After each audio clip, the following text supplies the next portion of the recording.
ایک دیہاتی رسول اللہ صلی اللہ علیہ وسلم کی خدمت اقدس میں حاضر ہوا اور اس نے کہا، اللہ کے رسول صلی اللہ علیہ وسلم، مجھے کوئی ایسی چیز بتائیں جس پر میں عمل کروں تو سیدھا جنت میں داخل ہو جاؤں۔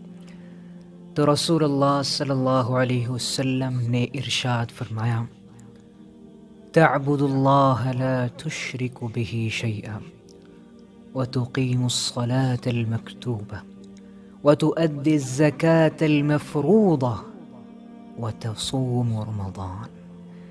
تو اللہ کی عبادت کر اور اس کے ساتھ کسی کو شریک مت بنا، فرض نماز قائم کر، فرض زکوٰۃ ادا کر اور رمضان المبارک کے روزے رکھ۔ یہ سن کر دیہاتی نے کہا، اس ذات کی قسم جس کے ہاتھ میں میری جان ہے، میں ہمیشہ نہ اس سے زیادہ کروں گا اور نہ اس سے کم۔ جب دیہاتی یہ کہہ کر چلا گیا تو رسول اکرم صلی اللہ علیہ وسلم نے فرمایا، من سرہ ان ينظر الى رجل من اہل الجنہ فلینظر الى هذا۔